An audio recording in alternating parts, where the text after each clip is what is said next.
কোমরে দড়ি বেঁধে সিঁড়ি বেয়ে নেমে কুয়োর ভেতর থেকে বিশাল আকার একটি অজগর উদ্ধার করল পরিবেশ বান্ধব অমিত শর্মা।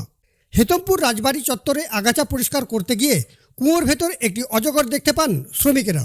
অজগরের দেখা মিলতেই খবর দেওয়া হয় বন দপ্তর এবং পরিবেশ বান্ধব অমিত শর্মাকে। বন দপ্তর এবং অমিত শর্মার যৌথ প্রয়াসে উদ্ধার হয় 9 ফুটের একটি অজগর, যা দেখার জন্য ভিড় জমান এলাকার মানুষ।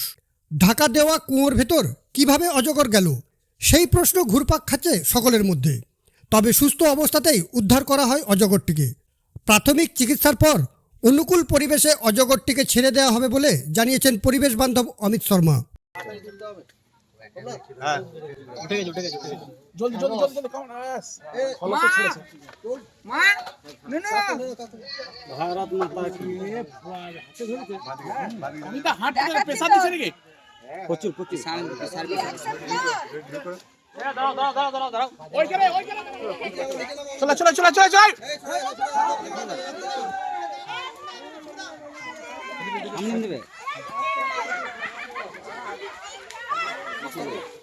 চলো চলো বাইরে ওদিকে সামনে চলো সামনে চলো সামনে চলো সামনে চলো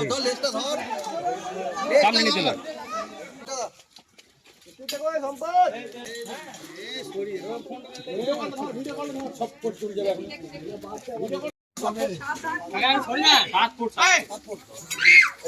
উপরে হবে। আচ্ছা ভিতর থেকে আগে মেসে না না করছো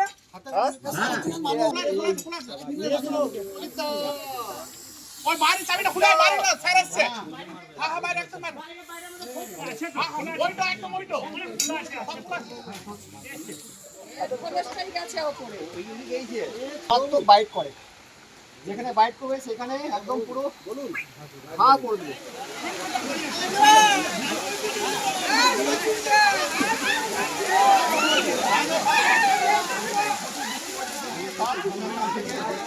আচ্ছা নিয়ে চলো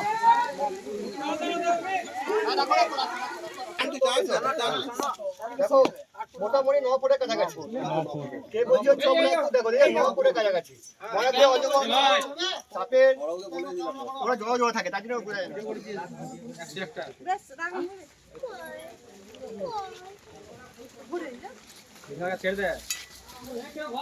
তো এই রেস্কিউটা খুব ভয়ঙ্কর ছিল, কারণ কোনোটা অনেক জিপ ছিল আর তার সঙ্গে কোনো সাপোর্ট ছিল না। তো আপাতত সব লোকেদের সহযোগিতা নিয়ে দড়ি দিয়ে নেমে রেস্কিউ করলাম খুব ভয়ঙ্করভাবে। তো যাই হোক, সাপটা অজগর সাপ, 9 ফুট লম্বা ছিল। তো আমাকে ফোন করেছিল বাপি রয় বলে এক ব্যক্তি। তো যাই হোক, আমি এবং আমার বনদপ্তরের সহযোগিতা নিয়ে আমরা সাপে রেস্কিউ করলাম। তো আজকে আমরা এটাকে রিলিজ করতে একটা অনুকূল পরিবেশে।